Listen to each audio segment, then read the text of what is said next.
poussière et volonté aux premières parties. Le monde ne s'est pas effondré d'un seul coup de cœur. Il s'est fissuré le long de vieilles fissures, s'élargissant d'année en année, jusqu'à ce que le craquement devienne un son indéchiffrable. La première de ces fissures s'est ouverte au printemps 2022, lorsque des blindés russes ont franchi la frontière ukrainienne et que le ciel de Kiev s'est rempli de missiles. L'invasion a été expliquée dans le langage cru du revanchisme impérial, et la planète a prétendu un temps que des sanctions rapides et une indignation criante pourraient panser la plaie. Il n'en fut rien. Lorsque le deuxième hiver pandémique s'est installé en Europe, les villages de première ligne n'étaient plus que des carcasses calcinées, leurs vergers hérissés de pièces d'artillerie silencieuses servant de borne entre les morts et les mourants.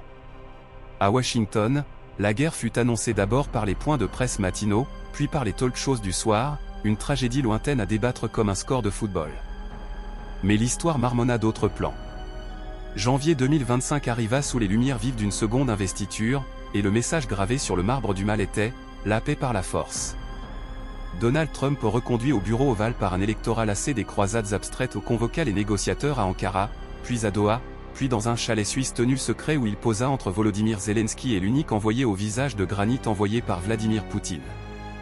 Les caméras filmèrent la poignée de main, les marchés s'envolèrent pendant une semaine, les think tanks tamponnèrent des papiers blancs avec des mots comme « grand compromis » et « nouvel équilibre ».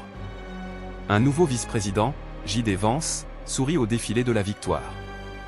Le secrétaire d'État Marco Rubio parla de « dissuasion restaurée » lors d'une audition au Sénat. Elon Musk a publié des émojis de fusées de célébration et a promis de fournir un Internet orbite sol à chaque homme, femme et enfant sur Terre. Puis l'arsenal américain se replia sur lui-même, les budgets furent réduits au minimum et, 6 mois après la cérémonie de signature, l'aide vitale à Kiev fut discrètement coupée. L'Europe ressentit cette coupure comme un coup de froid au sternum, les gouvernements ajoutèrent des zéros aux colonnes de défense, mais les dépensèrent en discours. L'armistice se figea en impasse, l'impasse en diktat. Au milieu des années 30, les pipelines de céréales et de gaz furent acheminés vers l'ouest sous une nouvelle direction, et les grandes capitales du continent achetèrent l'immunité un hiver après l'autre. L'été 2046 mit fin à toute prétention. Des colonnes ultraviolettes fleurirent au-dessus de la Baltique et des marais de Mazovie, pulvérisées par des explosions aériennes moins meurtrières que terrifiantes. Les frontières se dissolvèrent du jour au lendemain. Des colonnes de blindage composite se pressaient à travers les champs où les tournesols tournaient autrefois leur visage vers Varsovie. À l'automne, des drapeaux brodés de l'aigle bicéphale étaient suspendus aux ruines de Francfort. Les canons des fusils reposaient contre la dentelle de fer de la tour Eiffel, ces douces arches encadrant désormais les points de contrôle. L'Amérique se limitait aux sanctions et aux élégies. La nouvelle doctrine était la survie par la distance. Au sud-ouest du continent brisé s'étendait la péninsule ibérique, et sur cette étendue de terre brûlée, l'Espagne a survécu en se débarrassant de ses anciens noms. La pluie s'était retirée vers le nord des décennies plus tôt, le Tage était devenu une route de la mémoire, marquée par des stèles de sel. Là où les vignobles s'étalaient sur les collines de la Rioja, le vent ne courbait que les chardons. Des aqueducs vides s'effondraient sous des lunes cernées de poussière. Dans cette étendue, l'eau était le destin, le pouvoir et la foi mêlés, transportés dans des tonneaux en polyéthylène nervuré à travers ce que les cartes décrivaient autrefois comme des provinces. Un réseau de caravanes nomades émergea, des camions squelettiques alimentés à l'éthanol récupéré, des convois de chameaux ressuscités de dioramas de musées et des colonnes dont les vessies de cuir giclaient du salut liquide. Parmi eux voyageait Iker Sáez de Berruguete. Avant la chute des nations, Iker avait lu le ciel pour le service météorologique régional basque. Il parlait avec le calme baryton des prévisions télévisées, comparant les fronts occlus à des danseurs, les essaims de grêle à des perles lancées. Il aimait la sobriété des isobars, le secret des courants jets. Lorsque les tours émettrices de Madrid s'éteignirent, il se dirigea vers l'intérieur des terres avec un spectromètre de poche et un esprit qui refusait de se rendre. Il dirigeait désormais une caravane fluviale de 30 âmes, 3 plateaux diesel hybrides et 2 dromadaires au long cou offerts par des commerçants du Maghreb. Ils baptisèrent leur colonne la Culbra ou le Serpent pour la façon dont elle serpentait à travers les arroyos et les tunnels de service défoncés, zigzagant de ruine en ruine, et changeant l'espoir au litre. Le matin où la véritable histoire commença, le serpent longeait la carcasse fissurée de Saragosse. Le ciel était un couvercle de cuivre. Des mirages radiatifs scintillaient à l'horizon comme du mercure ruisselant. Iker marchait, compteur Geiger à la hanche, le haut-parleur coupé à l'exception d'une douce diode rouge qui clignotait lorsque la poussière devenait dangereuse. À ses côtés se tenait Amaya, la cartographe de la caravane et sa plus vieille amie, les cheveux tressés sous un kéfier blanchi par les tempêtes de sable. Ils étaient à la recherche d'une pépinière géothermique abandonnée, censée abriter des pompes intactes ou du matériel capable de prélever de la saumure dans des poches souterraines pour la dessalement. Au lieu de cela, ils découvrirent une fissure sur la place d'une banlieue fantôme. Elle s'ouvrait là où une bombe planante hypersonique avait embrassé la Terre 20 ans plus tôt. La bombe n'avait pas explosé, elle s'était creusée. La cavité qu'elle avait laissée derrière elle était renforcée par un treillis de carbone, comme si l'explosion avait arraché la peau d'une chambre forte secrète.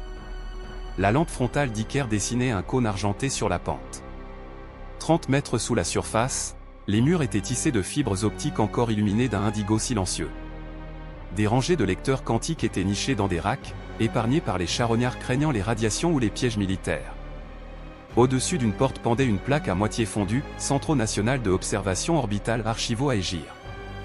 L'emblème représentait un œil stylisé au-dessus de l'Atlantique. Les archivistes s'étaient évaporés, mais leurs fantômes persistaient dans l'air froid soufflé par des bouches d'aération oubliées. Les écrans des consoles étaient noirs, à l'exception d'une seule invite clignotante en basique archaïque, entrait la clé de déchiffrement. À côté du clavier se trouvait une carte en céramique de la taille d'une paume d'enfant, gravée de glyphes représentant le soleil et les nuages. Iker retint son souffle, les glyphes reflétaient la sténographie propriétaire de son ancien bureau. Il appuya la carte contre le panneau à induction de la console. Un texte vert ondulait. Atlas des constellations de satellite GV.7.1. Image enregistrée, mondiale fréquence, horaire résolution, 0,3 mètres. Pendant un instant, personne ne parla. Puis son esprit explora les possibilités, des trajectoires de tempête préservées des données sur les débris, des contours d'aquifères sous une terre desséchée, des panaches de polluants atmosphériques révélant des couloirs de vent. Plus précieux encore, les faibles veines de brouillard saisonnier qui s'élèvent des monts Cantabriques tous les 3 équinoxes, un brouillard qui pourrait se condenser en eau potable si l'on savait où placer des collecteurs. Amaya expira un seul mot, carte. Mais la connaissance seule ne suffisait pas à maintenir une caravane en vie. Les données de l'Atlas G étaient encapsulées dans un cryptage fractal, un réseau qui nécessitait des matrices photoniques spécialisées pour être restituées en superposition visible. Ces matrices se trouvaient dans les ruines de Valence, au sein de l'Instituto Solar de Defensa Avanzada, un site encerclé par des drones de combat autonomes dont les capteurs n'avaient pas clignoté depuis l'incendie de Paris. Les drones survolaient des circuits de course le long de ce que les habitants appelaient la faille, un corridor de 60 km de large où les vignes calcinées rencontraient les cendres de la forêt catalane. Ils appliquaient une doctrine plus ancienne que l'occupation, priver les adversaires de la vue. L'ironie de l'histoire n'échappa pas à Iker. Pour reconquérir le ciel, il lui faudrait traverser un SM né de la trahison de ce même ciel. Cette nuit-là, la caravane campa à l'abri d'un viaduc effondré, dont les piliers étaient barbouillés des armoiries écaillées des milices dissoutes depuis longtemps. Des lanternes brillaient d'une lueur ambrée derrière des toiles opaques. Les enfants parmi eux 8 en tout furent bercés par des histoires de rivières qui chantaient autrefois sous des ponts de pierre. Dehors, Iker et son cercle d'aînés étudiaient attentivement le manifeste imprimé du coffre, les lignes de latitude et de longitude défilant comme des psaumes. Ils parlaient doucement, de peur que des microphones enfouis sous les décombres ne captent la cadence de l'espoir humain. « Il nous faut un chemin fantôme », dit Amaya en traçant du doigt ganté une carte régionale cornée.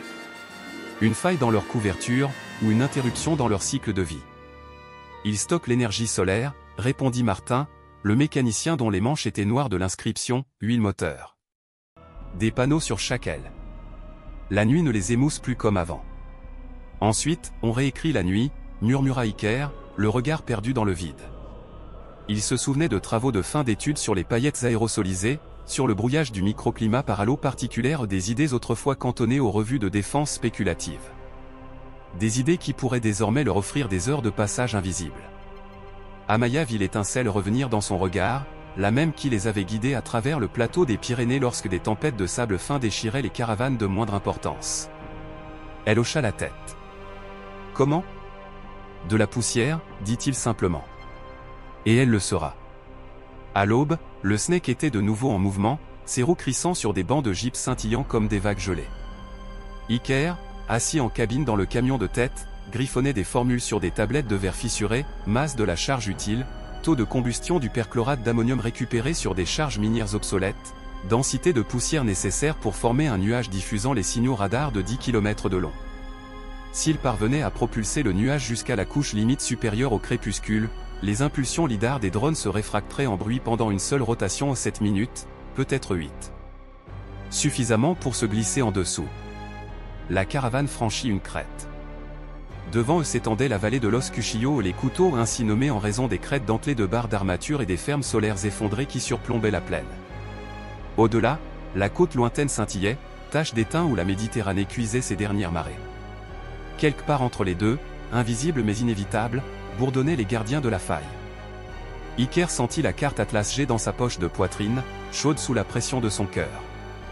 Ces circuits abritaient des siècles de mémoire planétaire. Dans ses poumons brûlait le souffle saccadé d'une espèce s'accrochant à sa pertinence. Il imagina les enfants autour des feux de camp à allumer, buvant à des citernes alimentées par des fermes à brouillard élevées sur les pentes cantabriques. Il imagina des cartes projetées sur des tentes en toile, des lignes bleues de vapeur froide guidant les migrations. Il imagina l'eau riant à nouveau dans les fontaines calcaires de villages sans nom parce qu'ils n'étaient pas encore nés. La route s'effondrait sous les roues de la caravane. Au-dessus d'eux, le soleil traçait une cicatrice blanche dans le dôme de midi, témoin silencieux de l'arithmétique humaine, poussière plus volonté égale avenir. Et quelque part dans le ventre scellé des archives, les algorithmes murmuraient comme des graines attendant la pluie. Poussière et volonté aux deuxième partie. La nuit drapait la caravane de velours avant même que le soleil ne se soit complètement couché, à l'air des cieux empoisonnés, le crépuscule ne durait que quelques minutes, comme si les cieux eux-mêmes s'impatientaient du souvenir. Sous cette obscurité précipitée, Iker fit halte à l'abri des pylônes d'éoliennes rongées par la rouille. Les moulins à vent étaient morts depuis longtemps, leurs pales cisaillées par des tempêtes de sable caustique, et pourtant ils gravaient encore un métronome sur les étoiles, leurs bras squelettiques marquant la lente arithmétique du péril. À l'ombre de ces sentinelles en ruine, le serpent devint un atelier.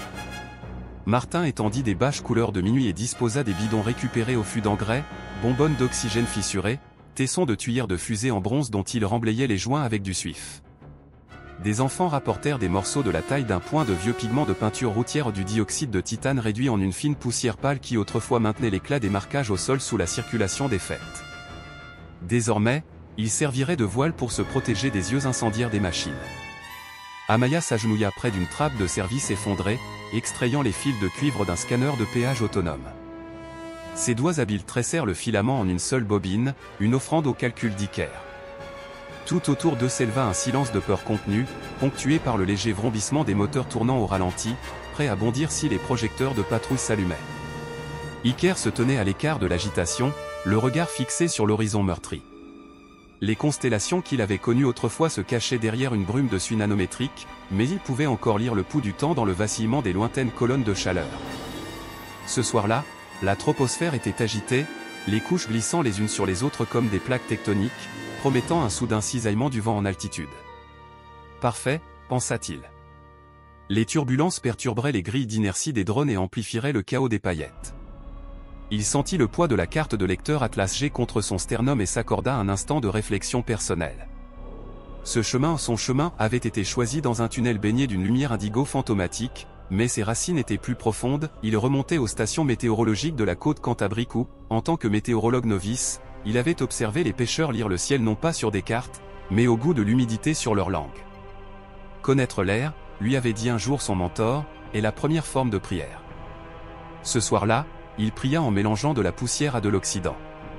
Lorsque les fusées improvisées furent prêtes, la caravane s'enfonça dans la plaine noire de Los Cuchillos. Les rangées de fermes, depuis longtemps méconnaissables, creusaient des sillons peu profonds qui faisaient rebondir les camions comme des bateaux sur la houle. Les chameaux gémissaient, leurs longues pattes se frayant un chemin entre les lames de verre brisées qui scintillaient en vert sous les phares. Personne ne parlait plus qu'un murmure, sous ces latitudes, les sons parvenaient comme des ragots jusqu'aux gardes aux ailes d'acier. Peu après minuit, ils atteignirent les coordonnées cartographiées par Amaya, un arroyo peu profond orienté est-ouest, dont les flancs étaient suffisamment hauts pour masquer les signatures des éclairs. Martin enfouit 3 roquettes dans des fosses décalées, par-dessus, Iker répandit le mélange pigment-vent, véritable sacrement d'opacité. Ils branchèrent des fusibles sur une pile de montres fissurées et regagnèrent le ravin en rampant. 7 minutes, murmura Martin, la main au-dessus de l'interrupteur. Si le vent se maintient. Iker embrassa les jointures de cette main noircie par la graisse, un vieux geste basque de chance emprunté, et appuya sur la gâchette. Le silence se transforma en un rugissement blanc. Les roquettes projetèrent des jets de poussière incandescente qui s'épanouirent, se fragmentèrent en milliards de particules, chacune pas plus lourde qu'un soupir. Là-haut, des drones de surveillance lançaient des avertissements sur un réseau crypté, particules inattendues, signatures inconnues, horizons fictifs. Le RIA parcourait les scénarios et essais d'armes chimiques? Panache de cendres volcaniques? Tandis qu'en contrebas, le Snake dynamitait ses moteurs et filait vers le nord. Amaya conduisait, les articulations blanches comme des os sur le volant tandis que des tourbillons de poussière se formaient dans les débris de la fusée, s'enroulant comme des serpents d'argent. Derrière elle, des enfants se blottissaient entre des tonneaux d'eau clapotant et murmuraient la seule prière qu'ils connaissaient, que le matin vienne. Ils n'avaient jamais appris aux plus grands ce qu'était le pain et le pardon quotidien, le monde avait manqué de pain bien avant la miséricorde. Dans le ciel ouvert, les drones s'adaptèrent plus vite que prévu. Un éclat de lune capta des ailes en carbone pivotant vers des grilles de recherche. Des impulsions lidar transpercèrent des lambeaux de poussière. L'une d'elles trouva le camion le plus à l'arrière de la caravane, une Opel cabossée dont la capote arborait encore un autocollant touristique délavé représentant le vieux panorama de Madrid.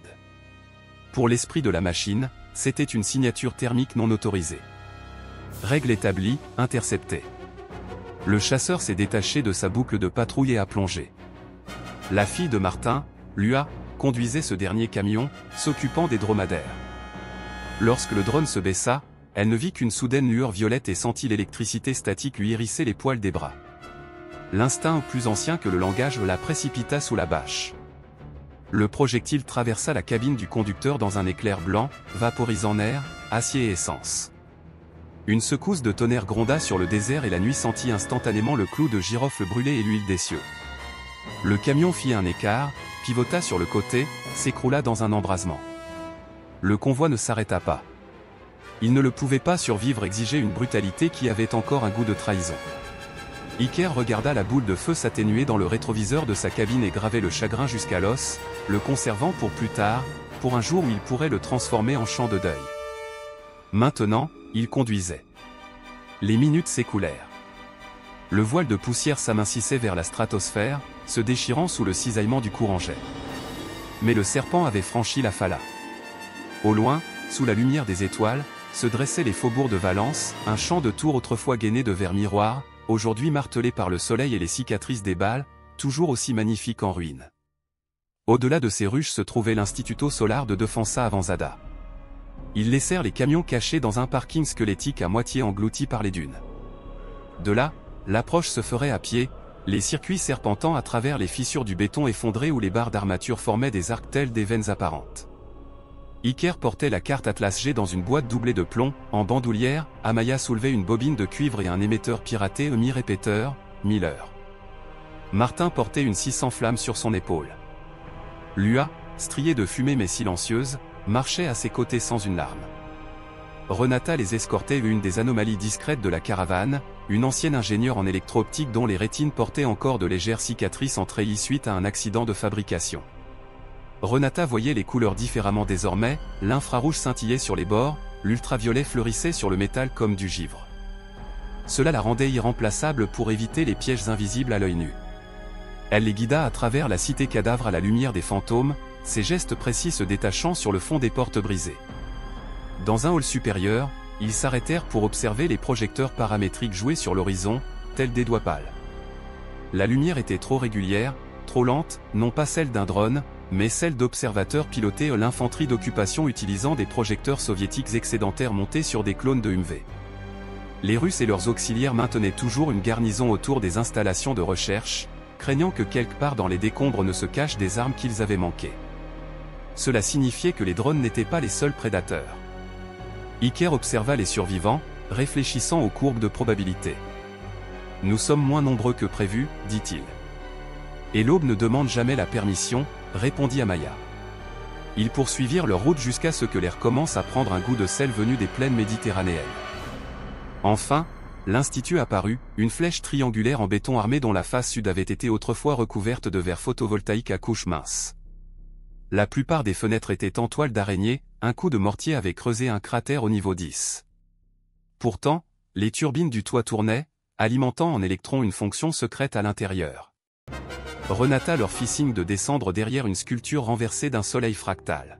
« La fibre optique est toujours vivante », murmura-t-elle en désignant un cordon ombilical qui disparaissait sous terre. La chaleur l'entourait comme un souffle, l'énergie circulait toujours. C'était à la fois un miracle et une menace.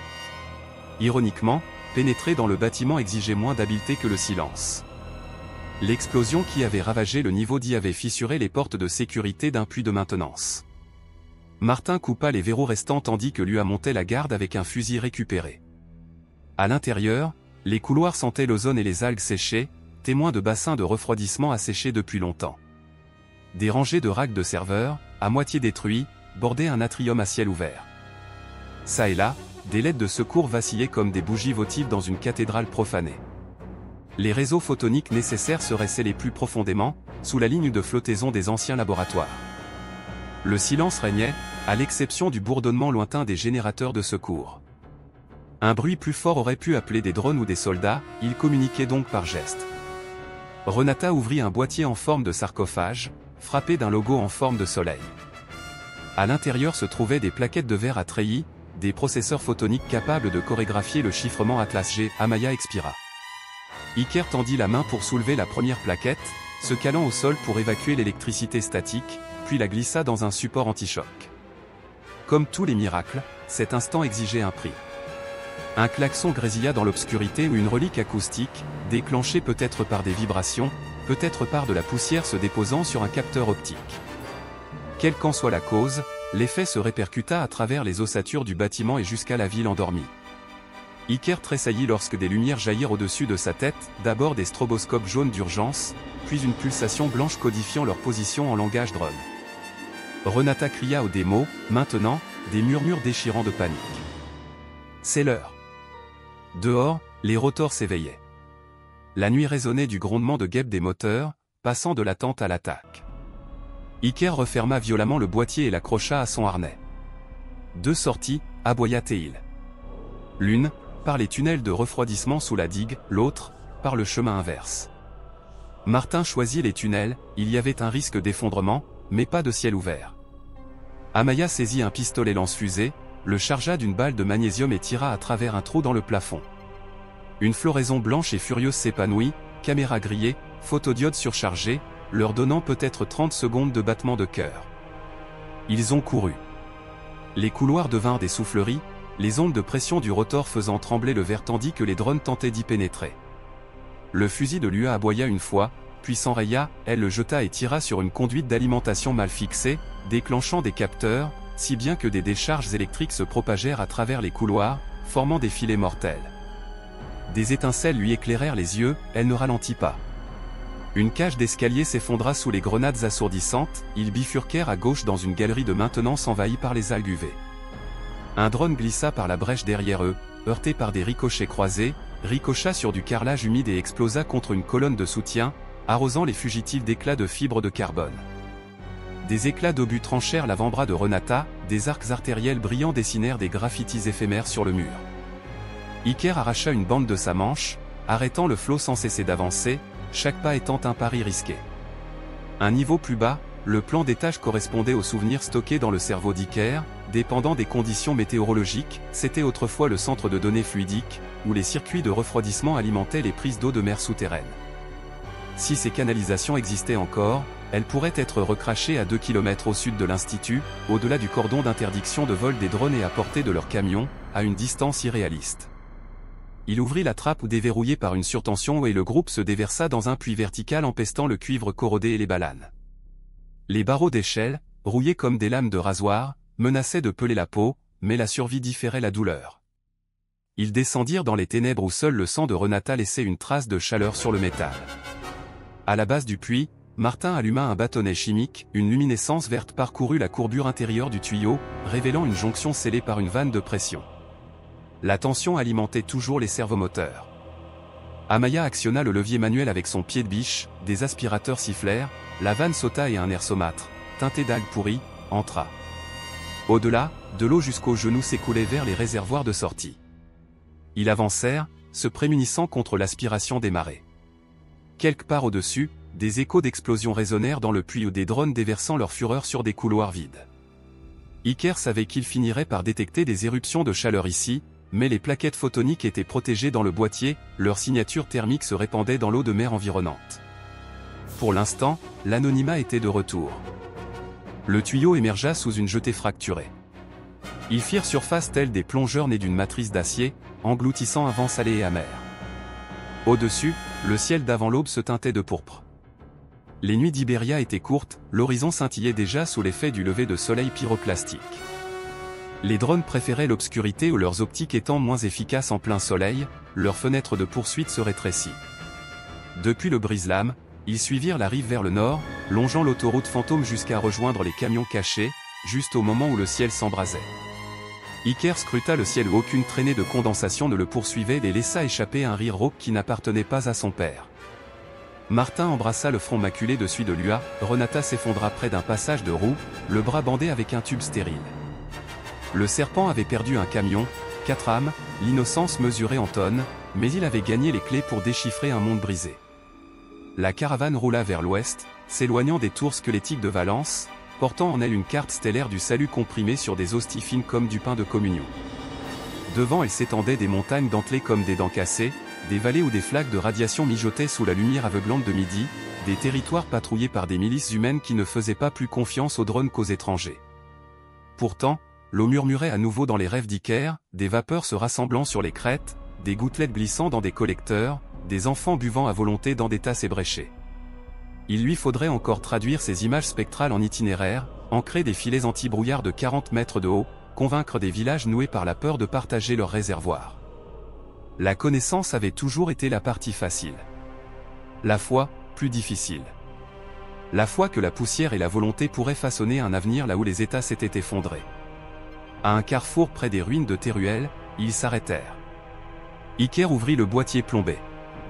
La lumière du soleil frappait la plaquette, se réfractait et projetait des arcs-en-ciel miniatures sur le tableau de bord fissuré. Il montra les couleurs aux enfants. « Choisissez en une, leur dit-il. Un jour, nous construirons une rivière à cette ombre. » Et pour la première fois depuis des années, le silence ne fit pas place au désespoir. Le monde écouta, peut-être, et attendit. Poussière et volonté au troisième parti. Le matin arriva, irrégulier et brutal, traînant un soleil rouge-rouille au-dessus des collines escarpées d'Aragon. Le serpent rampait vers l'ouest, sur le spectre d'une autoroute dont l'asphalte s'était boursouflé et crevé comme la peau d'un léviathan mort depuis longtemps. Les amortisseurs gémissaient, les roulements de roues suintaient de la poudre d'acier. Pourtant, chaque kilomètre rapprochait la caravane des hautes terres où l'humidité flirtait encore avec les pics rocheux, et cet espoir apaisait les esprits rongés mieux que n'importe quel hymne. Iker conduisait en silence, les coudes serrés sur le volant. Le boîtier des plaquettes photoniques reposait plié à côté de lui, son poids constituant l'unique point fixe autour duquel son esprit gravitait. Dans la précipitation de la nuit précédente, il n'avait pas testé les processeurs, il n'y avait aucune source d'énergie stable, aucune protection contre les signatures des drones. Mais les cartes enfouies sur Atlas G resteraient inertes jusqu'à leur réveil, et sans elles, leur quête n'était qu'un pèlerinage de soif. À côté de lui, Amaya déplia les cartes météo récupérées dans la salle d'archives poussiéreuse de l'Institut. La plupart datées d'avant-guerre utiles pour la mémoire des schémas, quasiment inutiles pour le chaos moderne mais les notes marginales, manuscrites par des chercheurs depuis longtemps disparus, faisaient allusion à des microclimats propices où l'humidité résiduelle s'accrochait au terrain.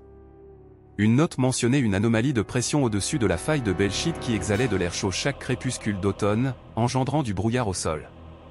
Iker en retraça les coordonnées, il contournerait cette zone à la tombée de la nuit si les moteurs ne tombaient pas en panne.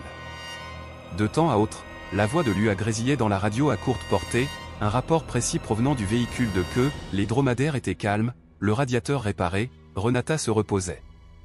Martin la suivait de près, réticent à quitter sa fille sitôt après la tempête de feu qui avait emporté le 4e camion.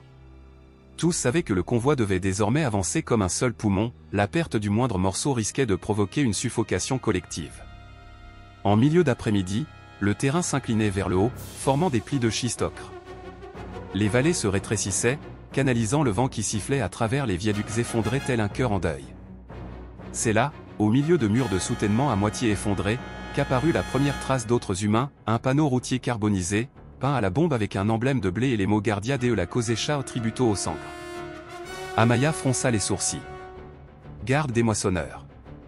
Je croyais qu'il s'était fracturé après la famine de l'Èbre. La peur disparaît rarement, répondit Iker. Il rétrograda, le moteur ronronnant, et les camions continuèrent leur route au pas. L'embuscade se tenait 5 km plus loin, là où des falaises de grès réduisaient la route à une seule voie. Une batteuse à grains rouillés gisait, renversée sur l'asphalte, les dents de son rotor creusées mais toujours aussi puissantes. Alors que le camion de tête freinait, une demi-douzaine de silhouettes surgirent de l'ombre des ponceaux, des gilets pare-balles confectionnés à partir de machines agricoles, des fusils assemblés à partir de surplus des années 70. Leurs visages étaient brûlés par le vent, leurs yeux dissimulés derrière des lunettes de soudeur. Le plus grand s'avança, son fusil à la main. « L'eau, c'est la corvée », aboya-t-il dans un espagnol teinté de catalan. 12 litres paressieux pour un passage en toute sécurité. Son regard se posa sur le convoi de chameaux et s'illumina d'avidité. Et une bête.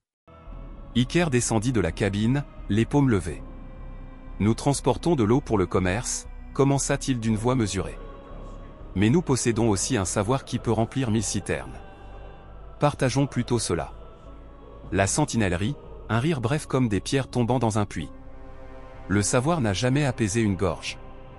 Il fit un geste et un deuxième garde fracassa le rétroviseur avec la crosse de son fusil, le craquement résonnant entre les falaises.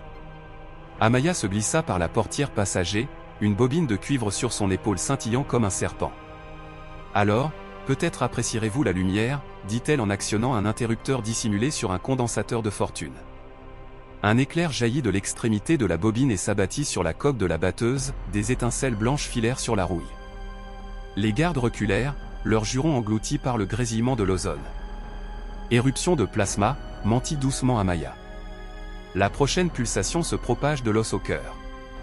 Les lunettes du chef dissimulaient son calcul. Quelques instants s'écoulèrent, épais comme de la résine, avant qu'il ne secoue le menton. 3 litres paressieux, pas de chameau. Savoir, tu le gardes. Vas-y. La batteuse fut tirée sur le côté par des muscles réticents. Tandis que le convoi passait tranquillement, les enfants fixaient les soldats épouvantails, les yeux écarquillés, jusqu'à ce que la poussière de la route les efface comme des figures de craie sous la pluie. Le crépuscule recouvrait la sierra lorsque le serpent atteignit le barrage d'El-le-Chago. Le réservoir situé derrière s'était vidé depuis longtemps par les fissures du bombardement, laissant l'arche de béton échouée au-dessus d'un bassin d'algues et de barres d'armature englouties. Pourtant, 2 des turbines hydroélectriques d'origine étaient restées intactes, leurs enveloppes éclaboussées mais intactes, et un mince filet d'eau provenant de sources souterraines faisait encore tourner les pales. Une énergie fragile, mais une énergie tout de même. Iker a choisi le barrage comme laboratoire. Martin et Lua ont érigé un brise-vent en tôle ondulée autour de la salle des turbines, soudant des plaques sous de l'acétylène vacillant volé dans un dépôt de tracteurs en bord de route. Renata a contourné les disjoncteurs corrodés, acheminant l'électricité vers un onduleur récupéré. Lorsque l'aiguille de l'indicateur a tremblé au-dessus de 0, elle a salué la jauge tremblante de sa main valide, un petit toast de défi. Dans une alcôve de rangement, ils débarrassèrent un banc de nid d'oiseaux et boulonnèrent le réseau de plaquettes photoniques à un cadre anti-choc fabriqué à partir de ressorts de suspension. Iker inséra la carte Atlas G dans le support principal. Pendant un instant, rien ne se produisit, puis un ventilateur ronronna et une lentille holographique s'alluma, projetant de faibles schémas verts sur le mur de béton fissuré. Les données se déployaient comme un code génétique, les couches spectrales de l'Ibérie se nouaient heure après heure au fil des décennies. Les lits des rivières asséchées brillaient d'une lueur indigo, les aquifères enfouis palpitaient d'un bleu marine, la couche d'humidité du ciel scintillait en courants émeraudes translucides. Renata halta malgré elle. « Il y a plus d'eau dans les os de cette terre que sur sa peau », murmura-t-elle. Mais le rendu était saccadé, les images se figeant puis sautillant. Flux de puissance. Le débit de la turbine était insuffisant pour des cycles de décryptage complets. Il fallait des condensateurs suffisamment puissants pour amortir les surtensions, ou un second générateur. Martin jura doucement, il avait vu des chambres fortes de transformateurs près de la base du barrage, à moitié submergées par les sédiments, mais pour les récupérer, il fallait creuser un tunnel dans la chambre d'écho où tout bruit pouvait rebondir sur les patrouilles de nuit. Amaya proposa une alternative, siphonner l'énergie cinétique des barils d'eau en descente, contrebalancée par des poulies autrefois utilisées pour hisser les équipes de maintenance. Chaque chute alimenterait des bobines d'induction récupérées sur les freins des ascenseurs. Ce serait rudimentaire, mais les nuits étaient longues ici, à l'aube, ils pouvaient accumuler suffisamment de charge pour stabiliser le décodage du réseau. Pendant que Martin et Lua commençaient le montage de la poulie, Iker et Renata retournèrent à l'écran holographique, capturant des images statiques des superpositions les plus prometteuses, incidence du brouillard le long de la crête cantabrique, zone de condensation de rosée au-dessus de dolines calcaires, taches de cobalt indiquant un lac souterrain scellé sous des mines de gypse effondrées à l'est de Burgos. s'il parvenait à vérifier ne serait-ce que 2 de ces points de données, la caravane pourrait tracer une chaîne de fermes d'humidité s'étendant sur des centaines de kilomètres ou une véritable rivière de ciel. Dehors, des enfants hissaient des tonneaux remplis de pierres dans l'escalier de service, tandis que le lentime de la gravité faisait tourner les rouages. Des grains de poussière dansaient à la lumière des lampes, tels des galaxies miniatures. La première attaque a eu lieu 3 heures avant l'aube. Un coup de feu rompit le silence, perçant une puce de la porte de la salle des turbines. Des alarmes de rudimentaires boîtes de conserve sur une ligne tendue au retentir. Iker plongea sur l'hologramme, protégeant les plaquettes de son corps tandis que la lentille s'éteignait.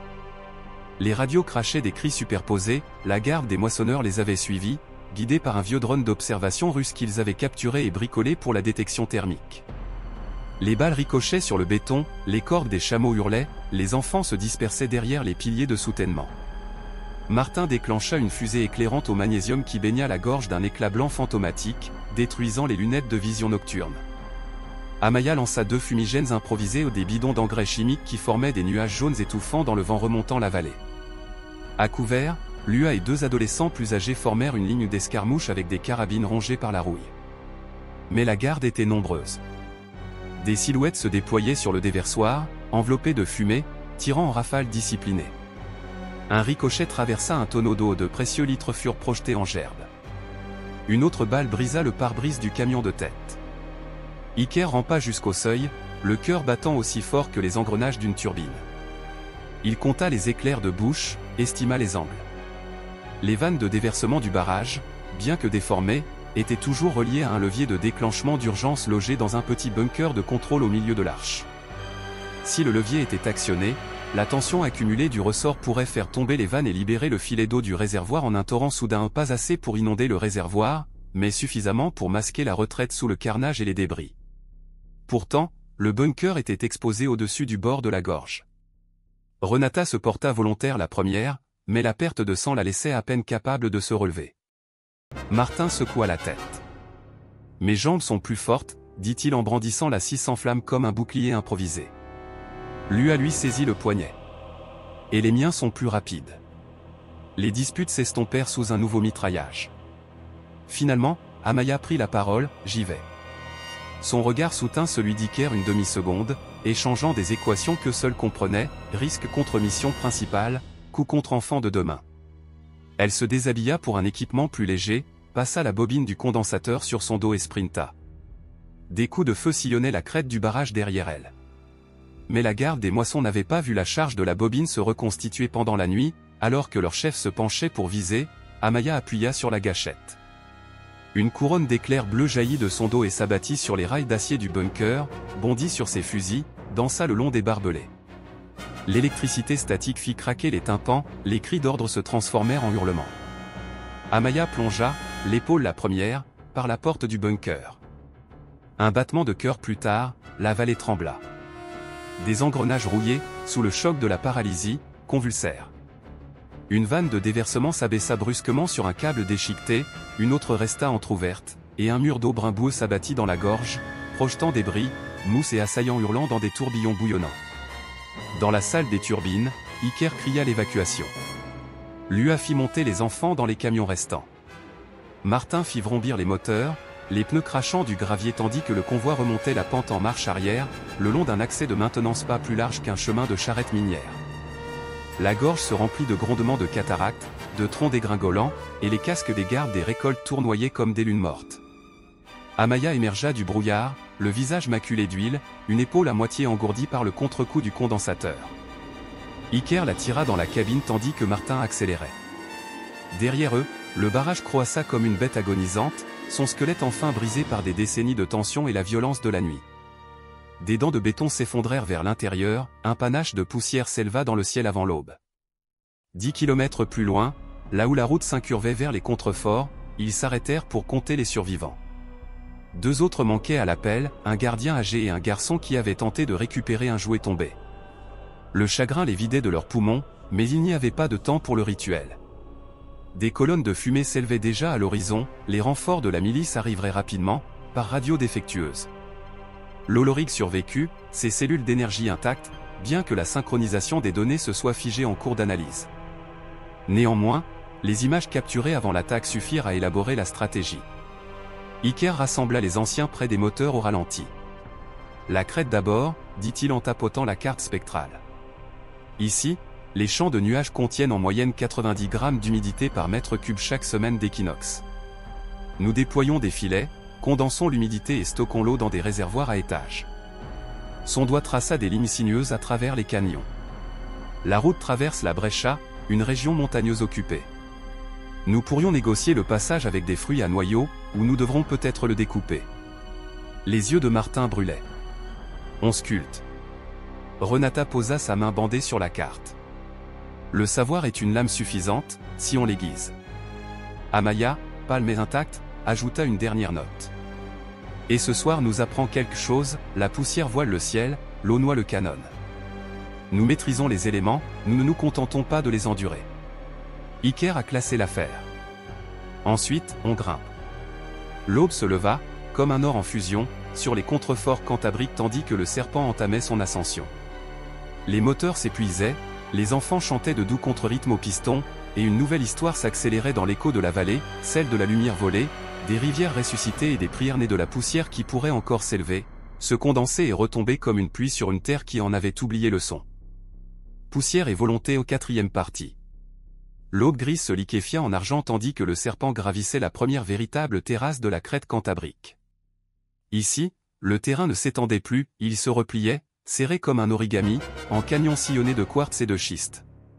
Chaque virage enlacé exigeait une prière à basse vitesse. Les camions de Martin sifflaient comme de vieux étalons, leurs pistons brûlant à devenir blancs comme des fantômes. Parfois, les enfants devaient marcher devant, portant leurs sacs sur leurs épaules pour alléger les essieux, leurs pieds nus glissant sur le basalte lissé par le givre.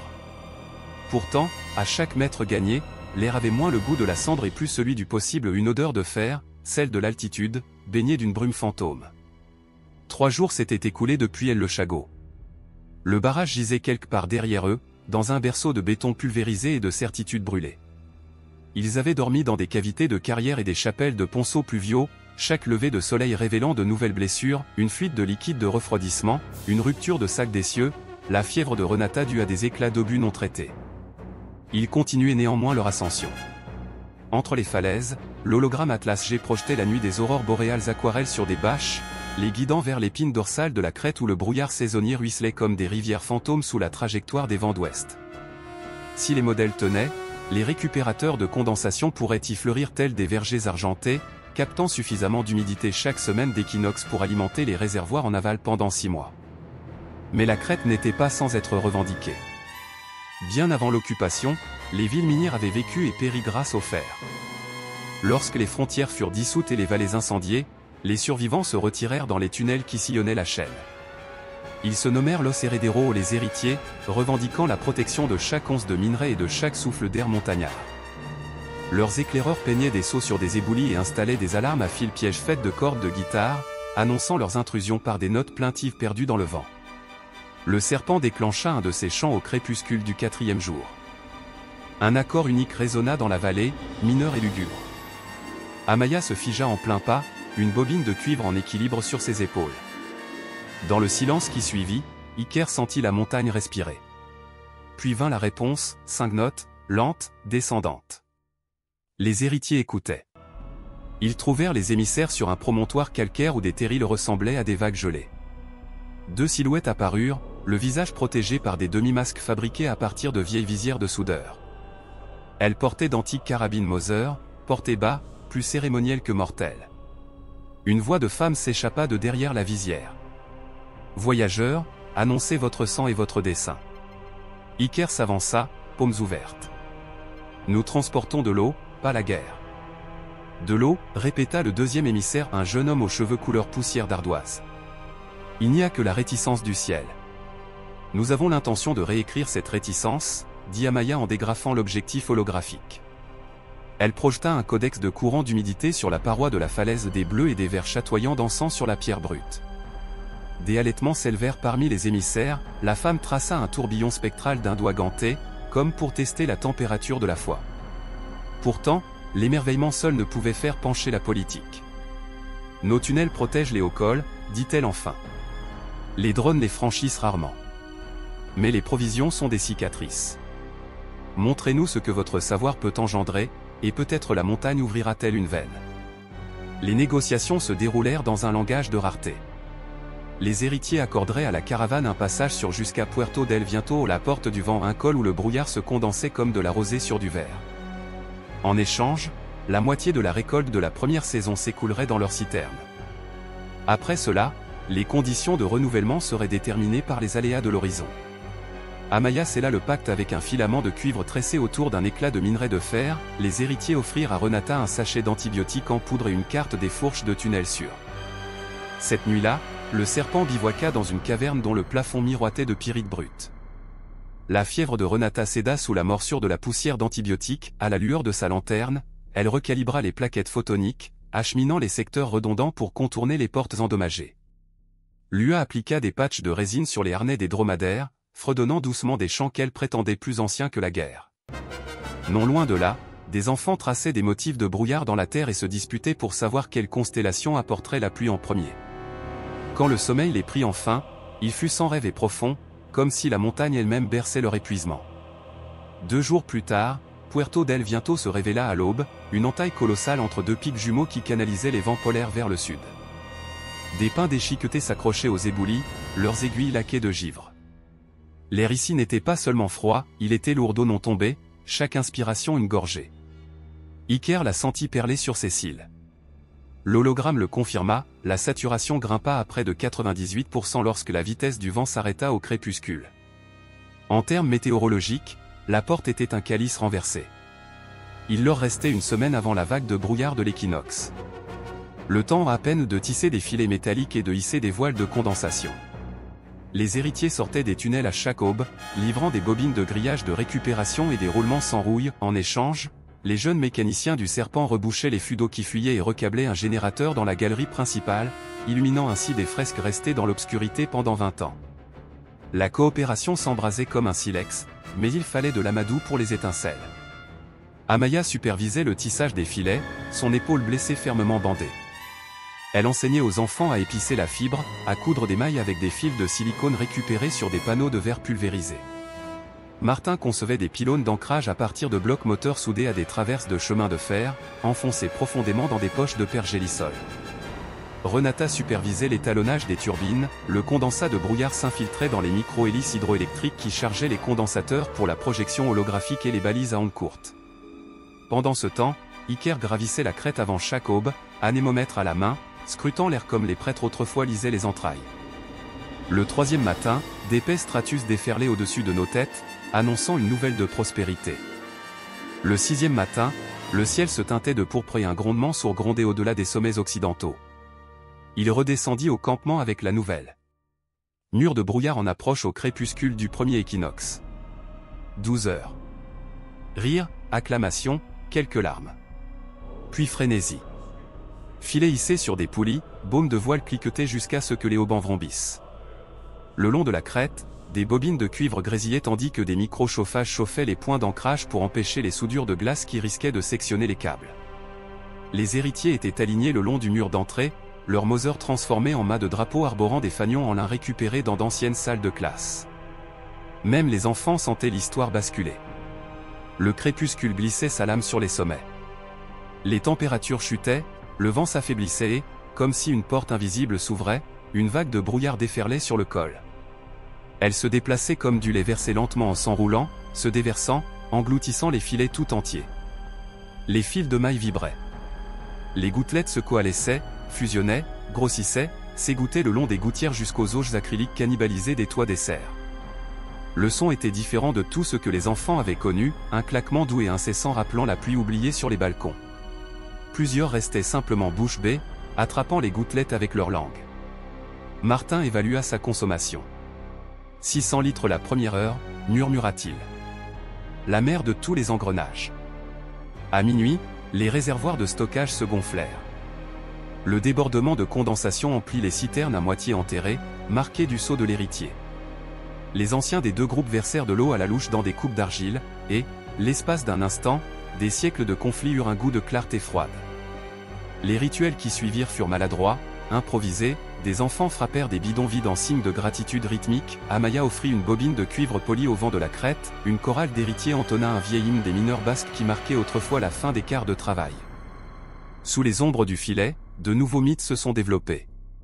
Pourtant, la lueur de l'aube révéla qu'aucun miracle ne se produisait sans ombre. La glace alourdissait les voiles les plus hautes, tordant les mâts au-delà des tolérances de conception. Une baume se fissura, projetant un filet dans les broussailles du ravin où il s'accrocha et se déchira.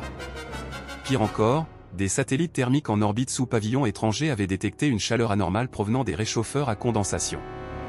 Des conversations radio interceptées par Renata suggéraient que des drones occupants se détournaient des patrouilles du plateau pour enquêter sur une activité hydrologique non autorisée. Ils avaient 2 jours, peut-être 3, avant que des ailes d'acier ne sculptent des traînées de condensation au-dessus de leur tête. Iker convoqua un conseil au sommet de la galerie principale. Nous pouvons démanteler les filets, nous disperser, nous cacher dans des tunnels, dit-il d'une voix creuse malgré le vent. Préserver des vies, mais réduire l'ampleur des récoltes. Ou défendre la crête en sachant que le feu pourrait s'abattre. Un vieil héritier nommé Gariquatz, à la barbe rouillée comme des copeaux, répondit le premier. Cette eau est la première boisson douce que mes petits-enfants ont goûtée depuis leur naissance. Je vote pour que nous nous battions. D'autres acquiescèrent. Même les enfants comprenaient l'arithmétique de la liberté, sans eau au-delà de la crête, les caravanes au sud de l'Èbre périraient, sans eau à l'intérieur de la crête, les tunnels se réduiraient à des tombeaux. Une stratégie émergea, ils convertiraient les voiles de condensation en fusées éclairantes, concentrant la lumière du soleil en impulsions aveuglantes dirigées vers les optiques des drones. Les bobines de cuivre deviendraient des fouets IEM à courte portée, à usage unique, mortels pour les circuits non blindés. Plus crucial encore, l'hologramme projetait des courants célestes susceptibles de générer des courants thermiques, incitant le guidage autonome à grimper trop haut et à caler dans l'air raréfié. La crête elle-même serait leur partenaire, altitude vertigineuse, courant descendant comme des points. Le travail reprit dans un silence fiévreux. Les voiles étaient réorientées, recouvertes de peintures aéronautiques réfléchissantes récupérées dans un hangar de maintenance abandonné d'une station de ski. Les bobines de cuivre étaient rembobinées avec des tours supplémentaires, les condensateurs chargés grâce au surplus de micro-turbines. Les enfants s'entraînaient à siffler des signaux, 3 trilles pour repérer les drones, une note longue pour se replier dans les tunnels. Les drones arrivèrent à l'aube du 3e jour, 5 silhouettes anguleuses fendant le ciel cobalt, des traînées de condensation gravées comme des cerfs. Ils se mirent en position d'attente, scrutant l'horizon. Lorsque les filets réfractèrent le lever du soleil en éclats stroboscopiques, les machines changèrent leurs capteurs, désorientés. Le premier coup de fouet EMP fit voler en éclats les gyroscopes du drone de tête, il fit un vrille, heurta une falaise et se vaporisa dans une efflorescence de magnésium. Mais les autres apprirent des algorithmes cycliques à mi-spirale, lançant des micro-munitions qui explosèrent dans l'air, découpant les filets en rubans. Amaya lança des éruptions solaires, les reflets brûlèrent les optiques à large bande. 2 drones perdirent leur étalonnage et s'envolèrent, traquant de fausses thermiques, exactement comme Iker l'avait prédit là où le manque d'oxygène privait leur moteur. Ils décrochèrent, tombèrent au-delà de la ligne de crête, explosèrent dans des grondements lointains, amortis par les champs de neige. La victoire avait un goût d'électricité, mais 2 drones rôdaient toujours. L'un d'eux mitrailla l'entrée principale de la galerie avec des fléchettes en tungstène. La roche explosa. Gariquatz tomba, la poitrine ouverte, Lua entraîna les plus jeunes enfants dans un tunnel de soutien en hurlant des jurons. Martin actionna un treuil de service pour catapulter un fragment de filet lesté de piston de moteur. Il heurta l'emplanture de l'aile du drone, l'appareil fit un mouvement de lacet, mais le pilote automatique corrigea, virant pour un second passage. Renata sortit en titubant d'une alcôve de contrôle, son hologramme brandi, ses lentilles projetant de fausses signatures infrarouges en spirale à travers la vallée, un kaléidoscope numérique imitant 1000 battements de cœur humain. La matrice de menace du drone se surchargea, identifia chaque pixel comme cible et hésita. Ce souffle de doute suffisit à Iker, qui lança une bobine amorcée par condensateur directement dans le ventre de la bête. La foudre souda le cuivre à la fibre de carbone, les circuits se transformèrent en plasma, le drone s'effondra comme une marionnette au fil coupé, s'écrasant à quelques mètres de la citerne la plus proche. Le dernier drone est resté en altitude, hors de portée de l'EMP, passant de l'attaque au relais, transmettant des images en direct à des moyens orbitaux capables de faire pleuvoir les missiles en quelques minutes. Les choix se limitaient à la fuite ou à l'audace. L'audace a gagné. Amaya remonta la pente à toute vitesse avec un lance-fusée récupéré, escaladant des rochers glacés jusqu'à atteindre le bras le plus haut encore intact. Le vent déchira son manteau, des cristaux à température négative grattèrent sa peau à vif. Elle chargea l'unique fusée au rouge des tresses puis ajusta la lentille volée au pack optique d'un drone, installant un désignateur laser improvisé. Si elle parvenait à amplifier la signature thermique du drone avec la fusée tout en la servissant à son propre algorithme de ciblage, la machine pourrait corriger sa trajectoire directement dans la montagne. En bas, le cœur d'Iker battait fort, mais sa voix restait calme à la radio, angle de 2 degrés, dérive thermique de 15%. Bien reçu, berger du ciel, répondit-elle d'une voix douce. Les bobines de déclenchement à sa taille. Elle attendit que le drone vire, prédateur métallique attiré par le reflet de son propre capteur. Lorsqu'il se dressa au-dessus de sa tête telle une lame suspendue, elle tira. La fusée s'enflamma d'une lumière écarlate, collimatée par les lentilles, en une lance de lumière qui transperça le réseau du drone. L'IA, confuse, pivota, poursuivant une chaleur fantôme directement sur un contrefort de granit plus vieux que la mémoire. Une boule de feu d'impact peignit l'aube d'un pourpre apocalyptique, des débris pleuvaient comme une neige toxique. Le silence s'abattit. Pendant un long moment, personne ne bougea, comme si le son lui-même était assommé. Puis un filet d'eau commença, léger mais indéniable, les filets, bien que déchiquetés, laissaient encore couler l'eau dans les auges. Le vent de crête soupirait sur les baumes brisés comme pour applaudir. Les enfants sortirent les premiers, les yeux hagards, suivis des aînés aux genoux tremblants. Ils se rassemblèrent là où gisaient les éclats d'ailes en carbone, les touchèrent avec incrédulité, puis levèrent les yeux vers le ciel désormais débarrassé de l'acier. Renata s'affala contre un pylône, les larmes mêlées au givre. « On a peut-être une chance avant que d'autres n'arrivent, dit-elle d'une voix rauque. Mais nous avons aussi des preuves, répondit Iker en désignant des citernes débordantes. Le monde d'ici haut produit de l'eau à partir de l'air. D'autres suivront le chemin de la soif jusqu'à la crête de la pluie. Et nous serons prêts. Les semaines se transformèrent en mois. Le serpent mua de sa peau éphémère, devenant d'abord un hameau, puis un réseau de terrasses reliées par des tubes noirs. Les filets de brouillard se multiplièrent, cousus de soie de parachute et de câbles récupérés. Les bassins des citernes reflétaient le ciel strié de Cyrus. Les héritiers et les caravaniers renommèrent Puerto del Viento Puente de Nubopont des nuages où est gravé des repères pour les voyageurs, un serpent de cuivre enlacé d'une pioche en fer, surmontant une vague. Les nouvelles circulaient sur les semelles de bottes et les rafales de radio. Des familles des vallées irradiées arrivaient avec des chariots en fer blanc, offrant des graines, des circuits, des chansons. Certaines restaient, tissant des filets. D'autres remplissaient des gourdes d'eau récoltée et la transportaient vers le sud pour la troquer contre des antibiotiques et des mèches de lampe, répandant ainsi la rumeur d'un lieu où la pluie avait ressurgi. À chaque convoi, la carte de l'hologramme d'Iker devenait moins théorique, des nœuds de ferme humides ponctuaient l'épine dorsale cantabrique, liés par des alliances de nécessité. Les milices de résistance, autrefois territoriales, ont modifié leurs calculs. L'eau a pris le pas sur les frontières, les pactes de protection ont remplacé les exigences de péage. Même les occupants lointains ont cligné des yeux, la confusion filtrant à travers la chaîne de commandement, leurs images satellites montraient des filets de brouillard scintillant comme de la soie d'araignée, mais aucune colonne de troupes, aucun blindage lourd, seulement des poches d'infrastructures civiles immunisées contre l'intimidation. Une nouvelle doctrine se murmurait dans les casernes occupées, on ne peut pas bombarder le ciel pour obtenir l'obéissance. Une nuit, sous les étoiles, Iker se tenait près de la plus grande citerne, la surface ondulante de clair de lune. Amaya les rejoignit, l'épaule réparée, les cils perlés de cristaux de brouillard. Ils regardèrent les enfants lancer des bateaux en papier fabriqués à partir de vieilles feuilles de rationnement, chacun portant un vœu. L'UA était à la dérive, puissent les rivières réapprendre leur nom. Avant, je prédisais le lendemain, dit Iker à voix basse. J'avais toujours l'impression de tricher pour connaître les intentions du ciel. Maintenant, je réalise que les prédictions n'étaient jamais suffisantes. Il fallait intervenir. Amaya sourit, l'air fumant entre eux. On n'a jamais vaincu la météo, Iker. On a négocié. Elle désigna les filets gonflés par le vent nocturne. De la poussière, de la volonté et une place à table.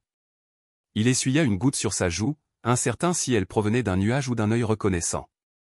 Comment allons-nous appeler ce chapitre de l'Atlas? Elle réfléchit. Peut-être pas de chapitre, dit-elle. Que ce soit un prologue. L'histoire où les gens se souviennent que la survie est une question de collaboration, pas de conquête. Autour d'eux, le brouillard s'éclaircissait, révélant des constellations plus anciennes que les frontières. Au-delà des sommets s'étendaient des vallées encore brûlantes, des champs encore salés. Mais sur cette crête, l'eau s'accumulait en abondance et en silence, et de nouveaux chants résonnaient dans les couloirs des tunnels des chants à la fois tonitruants et berceurs.